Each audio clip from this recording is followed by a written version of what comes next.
Hello à tous, j'espère que vous allez bien. Bienvenue dans ce nouvel épisode des tips de Mailstock et aujourd'hui je vais vous livrer mes conseils pour démarrer dans la création de contenu.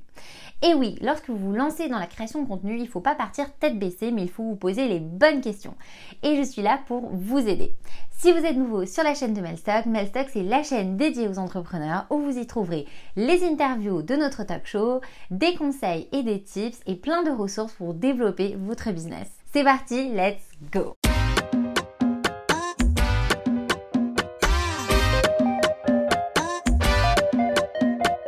Quand on parle de création de contenu, il faut bien sûr se poser les bonnes questions. Donc la première des choses importantes à faire, c'est de se demander à qui est-ce qu'on veut s'adresser. Et oui, ça ne sert à rien de se lancer dans la création de contenu et de publier des posts, des vidéos, si on ne sait pas finalement quelle est notre cible. Donc souvent, la plupart des personnes ont du mal à identifier leur persona, la cible vraiment de notre entreprise. Et pour cela, moi j'incite vraiment les personnes à aller à la rencontre des personnes qui les suivent sur les réseaux. Donc par exemple sur Instagram, il y a bien des gens qui interagissent avec votre contenu. Sur LinkedIn, il y a bien des gens qui likent vos posts.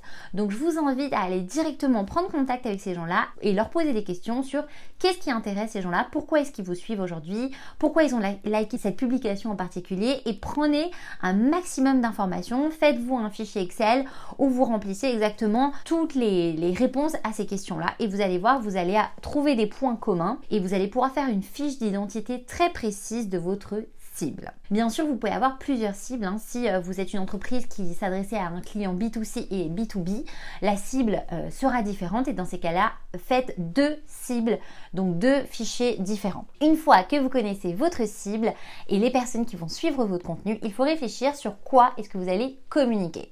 Et oui, ça sert à rien encore une fois de documenter tout, de montrer toutes les facettes de l'entreprise. Il faut vraiment se demander la question, qu'est-ce qui va intéresser mon audience? Et pour cela, encore une fois, il faut aller à la rencontre de cette audience, voir un petit peu avec elle quelles sont ses attentes par rapport à vous. Donc si vous êtes un entrepreneur, est-ce que finalement ça va être par exemple des nouvelles par rapport à votre entreprise? Est-ce que ça va être les nouvelles formations? Est-ce que ça va être les nouvelles offres? Est-ce que ça va être plutôt les coulisses, les backgrounds? Donc il ne faut pas hésiter à tester un maximum de contenu et voir qu'est-ce qui intéresse le plus votre audience. Donc un de mes conseils, c'est éviter de supposer que par exemple votre audience va aimer tel contenu ou tel contenu, mais il faut un maximum tester. Donc je vous invite à écrire des articles, à poster des contenus, que ce soit des vidéos ou des photos et voir un petit peu les retours que vous avez par rapport à ces types de contenus.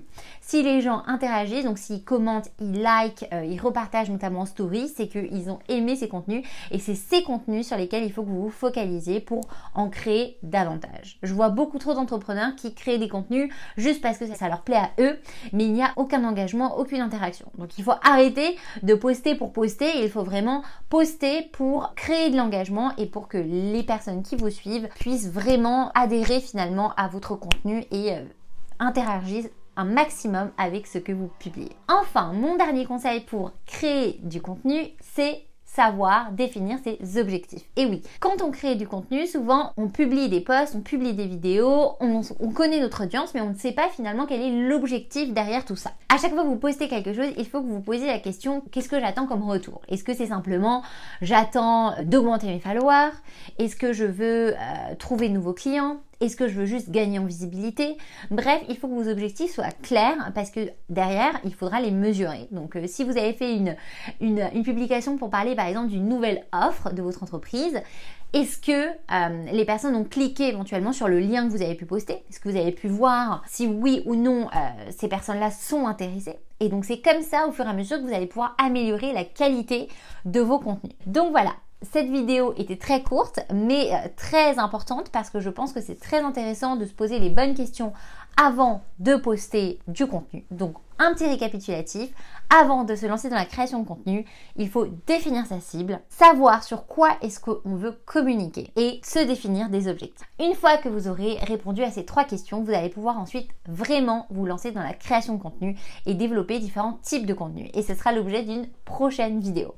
Donc si vous avez aimé cette vidéo, n'hésitez pas à me le dire en commentaire, me dire également sur quel contenu vous travaillez en ce moment. Envoyez-moi un max de likes et abonnez-vous à la chaîne si ce n'est pas déjà fait. À très vite.